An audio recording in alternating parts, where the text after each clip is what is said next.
Wanna talk? So let's talk. Here. Talk. You wanna talk? You gotta talk, you need to talk. News talk.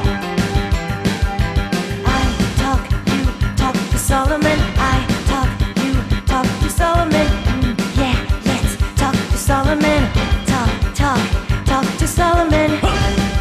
You gotta talk, you wanna Greetings and salutations. Welcome back. It's Talk to Solomon. We are back from the New Year's holiday and New Year's vacation and ready to tackle once again the chaos in our world. My name is Stan Solomon. I'm the host. I'm Chief Steve, the co-host. Former Police Chief Steve Davis, the lawman extraordinaire, and our guest of honor, first guest of the New Year 2013, is the one and only but never lonely Larry Pratt, especially now. Hey, Larry. Stan, good to be with you. Always a pleasure, sir. Well, if ever there was a Larry Pratt Full Employment Act, it has been passed by the President, the Congress, the mainstream media, and all leftist loons. And I would give a special starring role to Piers Morgan, who singularly has given us more members in a short period of time than any other single person or event. The guy is just a gift that keeps on giving. Well, let's put it this way. Piers Morgan is typical of the left and the left in the media, and that is his mouth is not connected in any way, shape, or form to his or any other brain. And I believe that the man uses Preparation H for chapstick. I'm not sure of that, but it's a rumor. Well, he certainly does seem to have a problem controlling his emotions, and it seemed to me that was very, in my mind, very atypical of the British. They sound so staid and proper, but Piers Morgan seems to go for the more hot-blooded approach. Well, so much for my myth. There you go. At any rate, let's go to the issue with the tragedy that took place at Sandy Hook, where they're blaming everything on the means of murder rather than the meanie who murdered and the medications he was on and any other circumstance that may be involved. Such as video games. Whatever, video games, or you know, what clothing he wore. It doesn't make any difference. The fact is, in past years, we had a man walk into a school, I believe it was in Scotland, and murder a bunch of kids. And right after that, they took all the guns away from the Brits. We had a man walk into a school and murder a bunch of kids in Tasmania, and right after that, they took away all the guns from the people in Australia. Now, pardon me for being suspicious, but it is my opinion that this was a programmed event, that this man was not under the influence of meds, but was manipulated. I don't have any proof of the manipulation. But I know that at the drop of the first fragile little body, the entire gun control apparatus was already locked and loaded, if you'll pardon my pun. Well, that's, I think, the significant point, that whether it's by design or just by opportunism, these guys are like vultures, and as soon as they see a dead body, they come swooping down to do what vultures do. And that's what we're seeing here. And they're trying to really wring this out as much as they can, hoping that it's going to end up in some major shift in gun control legislation. And frankly, Stan, I don't think that's going to happen. I think it's much more likely that the president is going to see that there's no votes in the Congress. There are not that many people that have to stand for election in 2 and 4 years that are going to raise their hand and say, oh, yeah, I volunteer for being an identified gun control supporter. I don't want to stay in political office. And so they're not likely to get it that way. But that doesn't mean we don't have anything to worry about, because we're talking about a lawless president who doesn't need no stinking Congress. He can just write an executive order, as far as he's concerned, and get what he wants. That's the danger, and it's, if anything, it's worse than the Congress running wild, which I don't think they will, because the president will be an extreme example of lawlessness, all the while rebuking gun owners for their being such terrible people, all the while he has yet to speak to the Fast and Furious scandal. Again, a lot of hypocrisy. All right, Greg Howard has joined us. Greg, how are you this evening? I'm doing well, sir, and you? Great. I know that you want to jump in on this conversation, so jump in. Well, one of the things I noticed was that the first headlines hadn't even rolled out, that the pre-prepared blogs with stats and charts and everything about gun control were hitting about the same time as the breaking news crawl was coming across Fox News. They were ready. They were ready. They were waiting for this. They were absolutely ready to jump on this, and Larry's absolutely right. The issue is not with Congress. These guys, if they have 1 ounce of brains in their head, will not vote for a gun control ban or gun ban. But what will happen is some way, using some executive fiat, whether it's putting it out as a public safety issue under Obamacare. Now, you do know that as you go for your annual physicals this year, they will be asking you if you have a gun. That is backdoor gun registration. He will find... Go ahead. And people need to decline to answer that, because that data is not going to stay in the doctor's office. Under Obamacare, those medical records, including those interviews, have to be typed up, put on a computer database that is accessible to some drone, presumably in West Virginia, where I think a lot of this is being done, and they can paw through our records at will. Exactly. A very bad idea. So, in fact, we have de facto gun registration right now under Obamacare. And so nothing is going to stop this guy. He will find some way to make it some sort of executive order. He will find some way to do this. And what we have seen is an amazing lack of courage on the part of Congress to curtail his extra-constitutional acts. And that is where the problem lies. Larry's exactly right. Congress won't vote for it, but they will not stop him if he tries it. Chief? That's the I'm sorry. task ahead of us, we the people. We simply have to make life so unbearable for the Republicans especially, and some of the Democrats, reminding them that the House has its job renewal up in less than 2 years. And in fact, really a little over a year in many cases with early primaries. So these guys got to decide, do they really fear the media more than the voters of their district? The last time politicians made a major bet on that was in 1994. And that's when the Democrats got clobbered and lost control of the House of Representatives. So I think we need to remind them that we don't care if there's an R or a D after your name. If you're not voting to get rid of gun control, to control the president, then you're voting against us, even by inaction. And we're going to say goodbye to you if we at all possibly can. Chief. The law enforcement perspective, I just want to throw that in here quickly.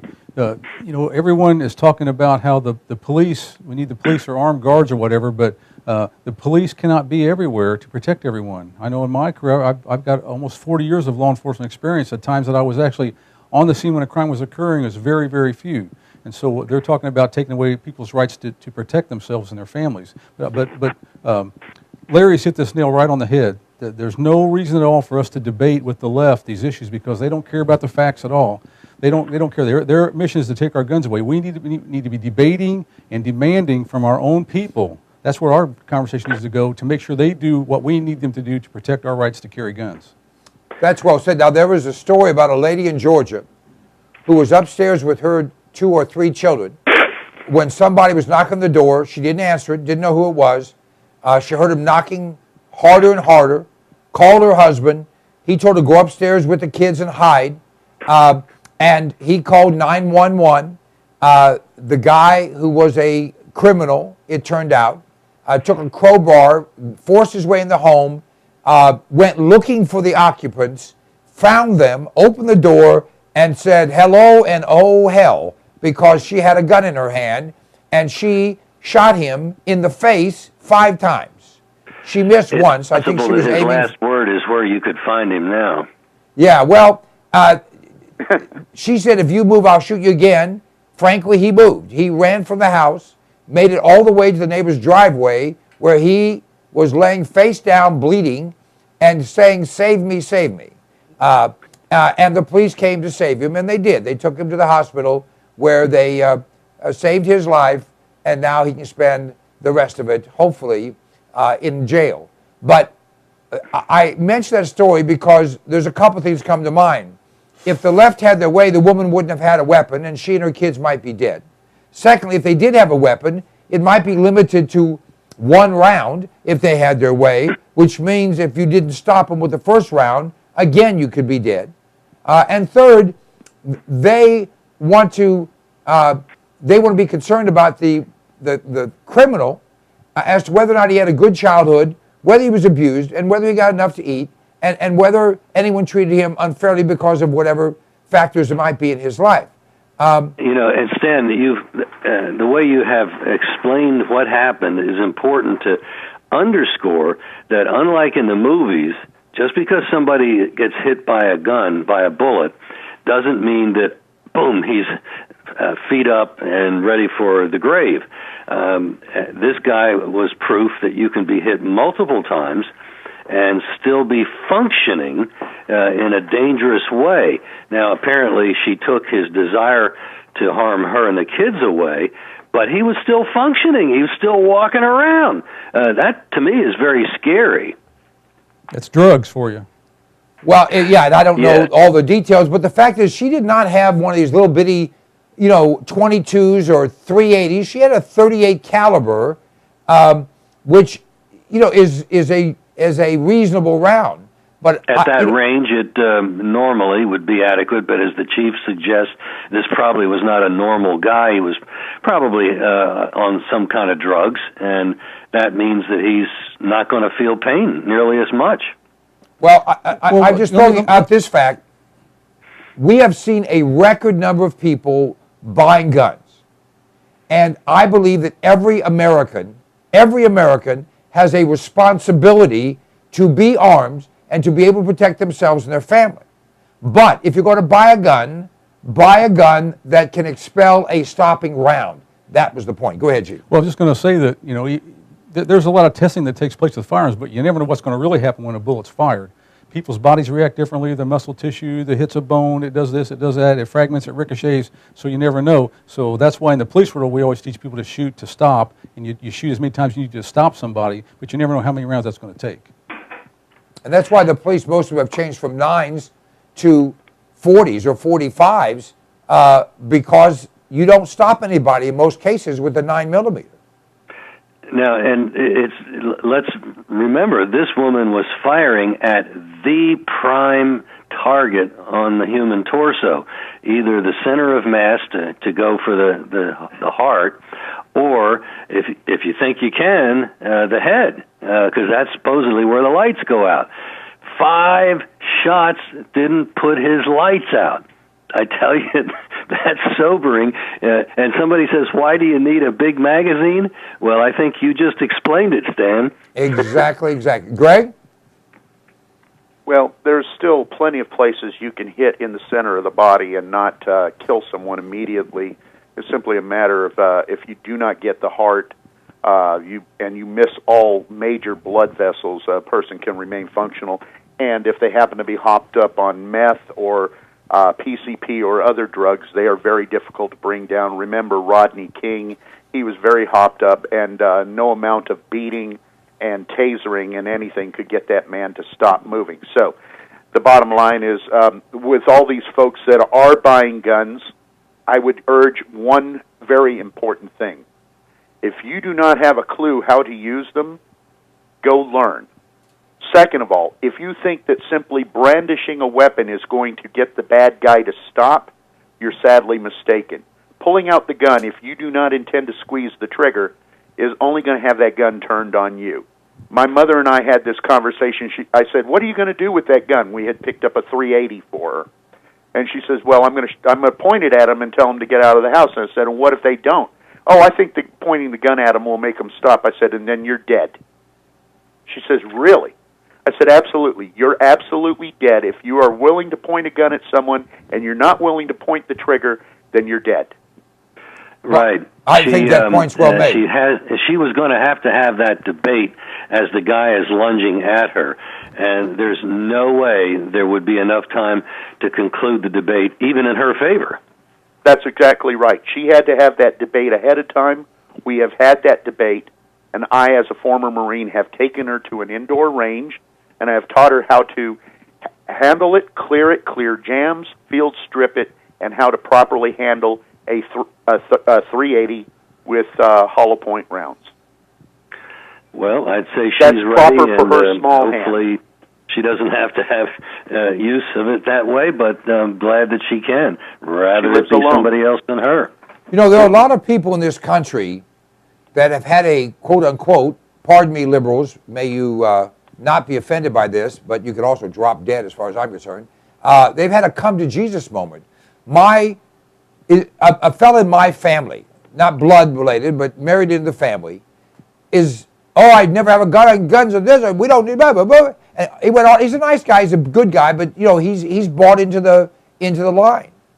The storefront. If we just don't resort to violence, Yeah. that will stop violence from happening. Yeah, right. Well, the storefront next to his, they were robbed at gunpoint.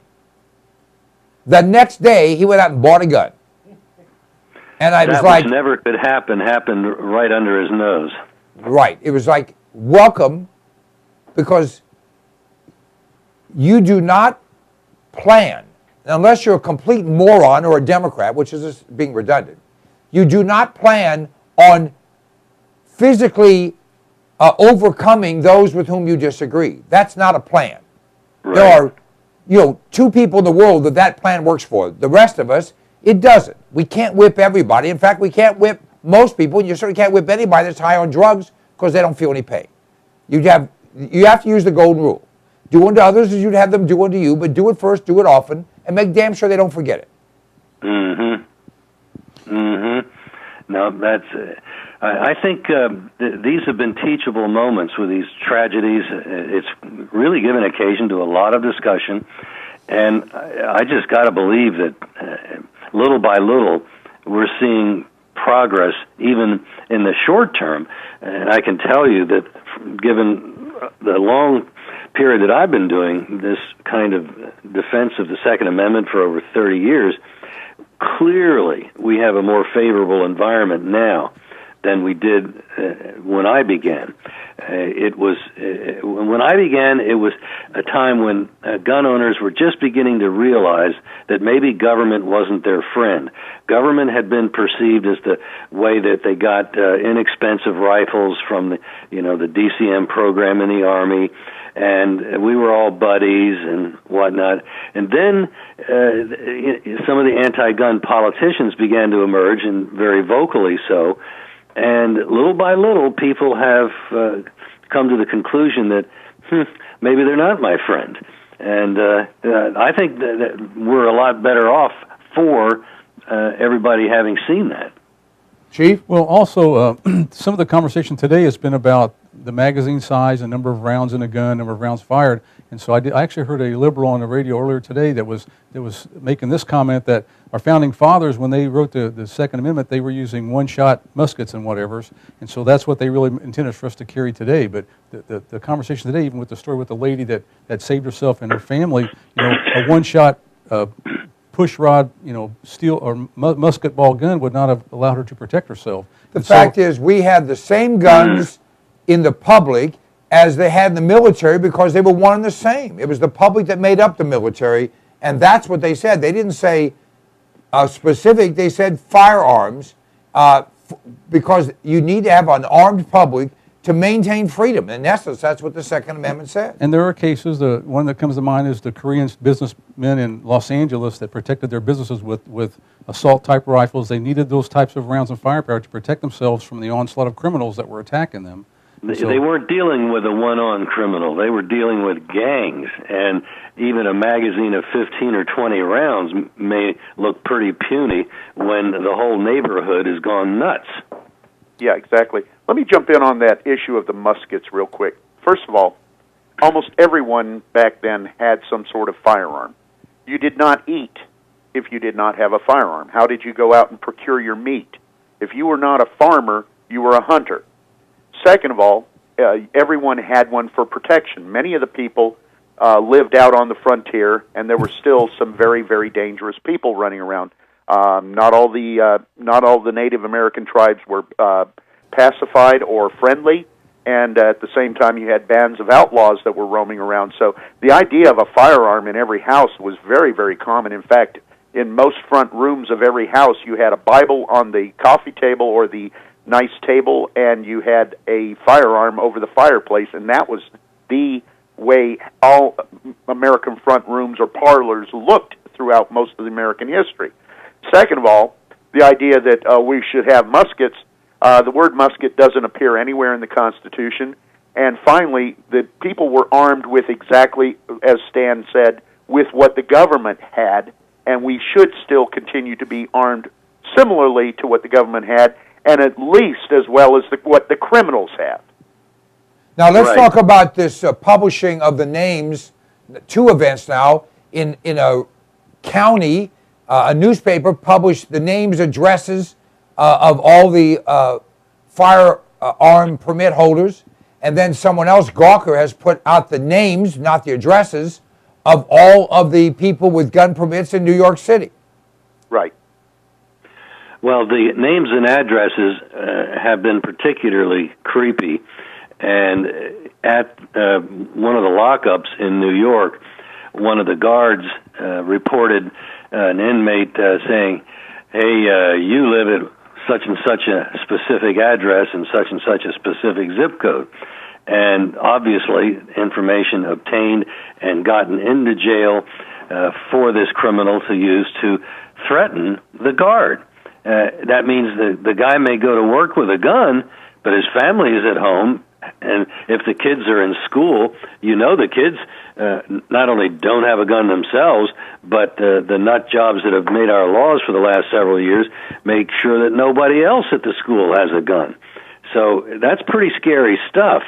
And they're doing that. Well, for instance, one of the more celebrity victims of this is Judge Jeanine on Fox Television, who had been an actual sitting judge and had sentenced actual criminals to jail. Now, I suppose there's a few people that would like to know her address so they could, quote, get even. It's amazing, and of course, these people are going to claim that they have a right to make public, quote unquote, public information, but if one of these people, like this judge, God forbid, or anyone else, ends up being affected adversely or, God forbid, killed, I wonder if they would argue that they're not liable even though they put that information out there. Well, I think they're an accessory to murder, and I think, God forbid that happens, they are likely to be subject to a lawsuit predicated somewhat on those grounds. Well, on Twitter right now, they're starting to publish those. They're starting to publish the names and addresses of the reporters. Oh yeah, all the employees of that newspaper have had their addresses published. But we can do this tit for tat. I believe that, and of course Greg is the champion of this, that it's not about talking, it's about doing. And that newspaper can easily be put out of business if the people that own those permits and people that care about them simply get together and say, look, you advertise in that paper, we're going to boycott you. Right. I think that's exactly the approach to take. At a minimum will be a memo that they will get, and it could well be the end of a shaky business that was probably not doing that well to begin with. I suppose if there were a motive other than hatred of gun owners, it was hoping that the notoriety would increase increased sales. Well, if anything, it's probably increased how odious they are viewed, and I'm assuming that their sales are going to continue going down, maybe at a more rapid rate, because what they did was just there's no decent explanation for what they did. Well, actually, I can report the in on reporter that. was laying in wait, ambush style, at I believe it was the editor's house, and the editor went past the other reporter there on the stoop, I guess, or on the front porch or whatever. Wouldn't answer, wouldn't say hello or anything. Now, hey, how's that for openness? Not even answering? Why, I thought information was great to have it all out in the public. Why aren't they singing like a bird? Well, they may be shortly, and that bird will be a yellow bird. Yeah, Greg? as a matter of fact, can I report in on that a little bit? The Journal News, which published it initially, is owned by Gannett. And right now we're getting reports back that their circulation numbers are in absolute free fall. And the other day, a group of us on the OPSLAM, that's OPSLAM hashtag, organized a call-a-thon to Gannett's headquarters and gave them a little bit of a piece of our mind. And we also had the ethics officer. We published her email address and direct line, and we gave her a piece of our mind. And then we started publishing the few and very sparse sponsors of Journal News, and we're giving them a piece of our mind to the sponsors directly, which includes some local car dealerships. Beautiful. I love it. I love it. I think hopefully there will be alternative means of advertising, and if the paper's circulation has been plummeting so, it shouldn't be hard to find something somewhat equivalent. By the way, many of these papers, and I'll tell you something real quickly, and then we'll let Larry. In fact, first, Larry, give a plug for joining your organization and getting your updates. We are at gunowners.org on the web, and if you go to gunowners.org, you can sign up for free email alerts. They are action-oriented. It's a way of easily not only keeping tabs on what Congress is doing, but keeping the heat on them, because we almost always will have embedded an email into the alert so that you can fire that off and keep the heat on your members of Congress. I just want to mention that I had a newspaper decide to attack me a few years back, quite a few years back. The editor's now dead, so it's not going to affect him. I know he's dead because I went and urinated on his grave. But the fact is, they decided to attack me, and so I just went on the air and said, look, folks, their papers are available in these boxes. They're free. So go get one for you, one for your dog, one for your cat, one for your garbage. You know what? The guy called me and said, Uncle, he says, all of our boxes are empty. No one can get our papers. I said, well, some bitch. At any rate, just a thought. Larry Pratt, thank you. Just a thought. I imagine that idea in fact, I rather think that idea has been proffered to some of the readers of the paper there in New York, and it may be that they're experiencing some of that same unprecedented distribution. You got that right. All right, thanks, Larry. Appreciate it. We'll look forward to seeing you in a couple weeks. Keep up the good work. Good to be with you guys. Thank you so much. We'll be back shortly with more with Major General Jerry Curry.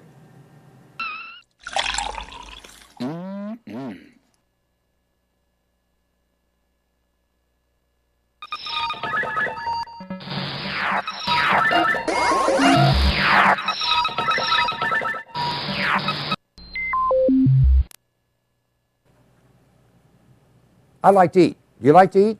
We all do. And usually we run to the grocery store, we run to the convenience store, or we have something in the fridge. But power's been out in parts of this country in the last few weeks. We don't know what's going to come down the pike economically. Smart people are putting in food. Alpine Air Gourmet Reserves is a line of foods that you can put away that will last for a very long time. You know, they say eat what you store and store what you eat. This is great tasting stuff, healthy for you, a full line. You go to our website, cpnlive.com, and click on the button for Alpine Air Gourmet Reserves and see all the different things we have. This is good tasting food. It's reasonably priced. It will last. And it's worth its weight in gold if a problem arises. I know you don't think there's going to be anything that goes wrong. Actually, you do. This is smart. This is smart insurance. This is smart preparation. This is smart thinking. You have kids, you have a spouse, you have parents, you have dependents, you have an appetite. All those things can be addressed by a frugal but smart investment in Alpine Air Gourmet Reserves. Try them out. You will be tickled to death with the taste of them. You know what?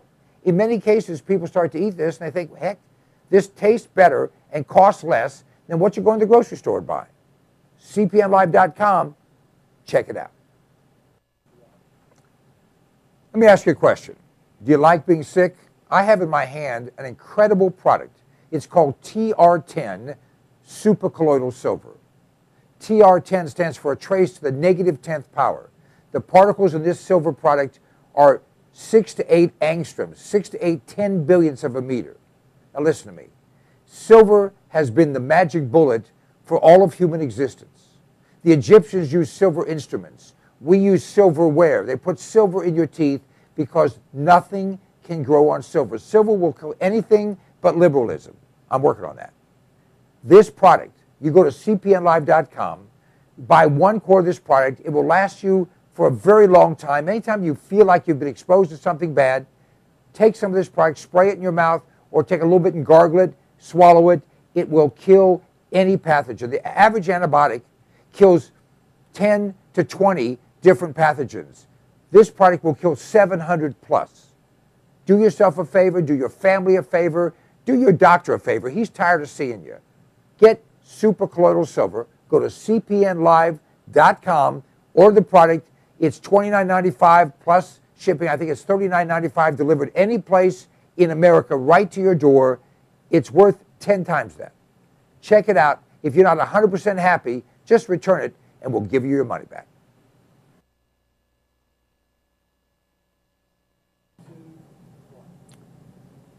Do you like being healthy? I do. In fact, this product, which I've been taking for years now, is absolutely the answer. Now, you may not believe it, but I'm actually 21, plus tax, of course. This product has 146 different healthful nutrients in it, and it's liquid, so it's bioavailable. It tastes great, and it's sugar-free. 1 ounce of Sonic Life each day will help you to maintain and enhance your health. It's the kind of a gift, well, that you'll thank your mom for, your husband for, your wife for, your kids for. Whoever you give it to, they're going to say thank you. And you are going to enjoy the benefits of having all the vitamins, all the minerals, all the nutrients your body needs in one very reasonably priced product. Just go to cpnlive.com and everything's right there. You'll be able to read all the ingredients. The price is right there, a flat price delivered to your door anywhere in the United States of America. Sonic Life is a gift, a great gift. Give it to yourself. I do.